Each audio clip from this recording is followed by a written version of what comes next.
नमस्कार दोस्तों, कैसे हैं आप?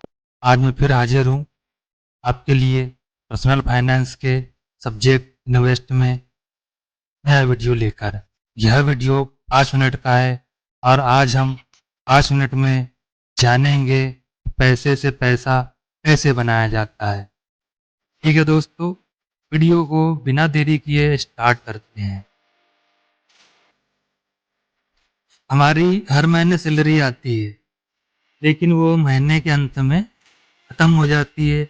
हमारे पास खाने के लिए भी पैसा नहीं होता, जेब खर्च करने के लिए पैसा नहीं होता। ये तक हमारी हालत हो जाती है। क्यों हो जाती है? क्योंकि हमारी कोई फाइनेंशियल प्लानिंग कुछ भी नहीं है। बस खर्चा चला रहे हैं, घर चल रहा है, इसी में हम चलते रहते हैं।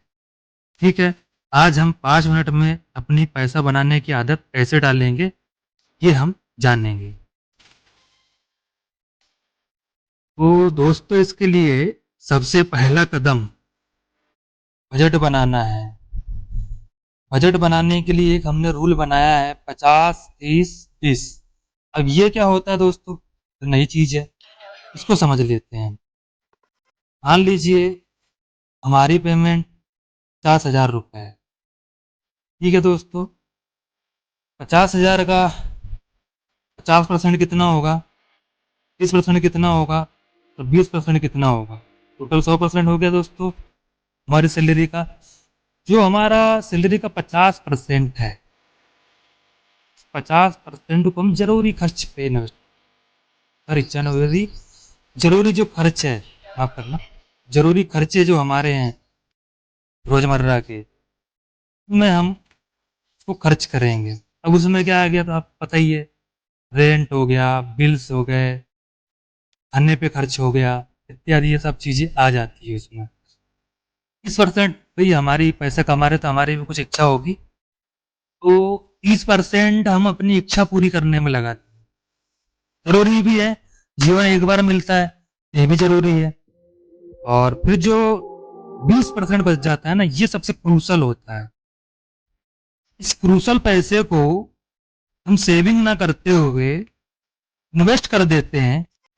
ये मानिए हमारा पैसा बर्बाद नहीं हुआ है, सही दिशा में हो लगा है। ठीक है, इसी चीज को आगे हम समझेंगे। पर्सनल फाइनेंस की नींव क्या होती है, इसको समझ लेते हैं। कम से कम 6 महीने की इनकम का फंड हम अलग रखें। इससे नौकरी जाने, बीमारी या एक्सीडेंट में आपको उधार नहीं लेना पड़ेगा। शांति और सुरक्षा दोनों से मिलती है। अगर इमरजेंसी फंड रखना बहुत जरूरी है, अभी हम उसकी नींव रख पाएंगे। ठीक है, 6 महीने का जो फंड है ना, उसका पक्का रखना है अपने पास। नहीं रखोगे तो ये सारी दिक्कतें आएगी, बीमारी, एक्सीडेंट, इससे उससे फिर उधार लेना पड़ेगा, चुकाते रहो, यही चलते रहेगा। फिर बात आती है भाई, इन्वेस्ट करो तभी तो आदमी अमीर बनेगा, नहीं तो चल ही रहे हैं जैसे पैदा हुए हैं वैसे मर जाएंगे।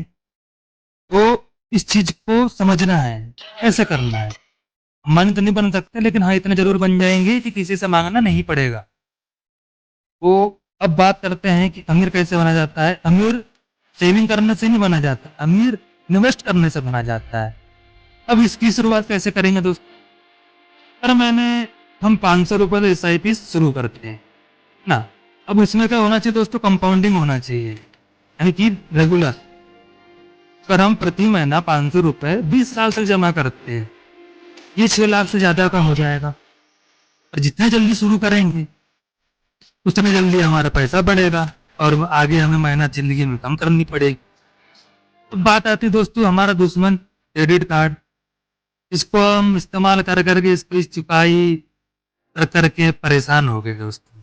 इस पे थोड़ा सा कंट्रोल करना चाहिए, थोड़ा नहीं पूरा ही, क्योंकि ये हर महीने के भी जो इसका ब्याज आता है ना दोस्तों, हमारी मेहनत की कमाई को चूस लेता है। समझ गए दोस्तों? तो इस पे क्या है, अपने को जोर लगाना है। जोर क्या लगा सकते, कंट्रोल करना है इसको। उधार की जिंदगी से बेहतर है अपना कंट्रोल कर लो। अगर कर्ज है तो सबसे पहले उसका रीपेमेंट प्लान बनाओ, पहले कर्जे को खत्म करो, उसके बाद ये प्लानिंग होगी दोस्तों इन्वेस्टमेंट। इन्वेस्टमेंट ऐसे नहीं होता। और इन्वेस्ट करना है, आपका पैसा है सपनों को पूरा करने का जरिया बनता है। ठीक है, अगर आपने इन्वेस्ट किया तो 1 साल में नया फोन ले सकते हो, 3 साल बाद गाड़ी ले सकते हो, 10 साल में घर ले सकते हो। हर महीने अपने पैसे को कंट्रोल रखे ताकि सही राह पे आप जा सके।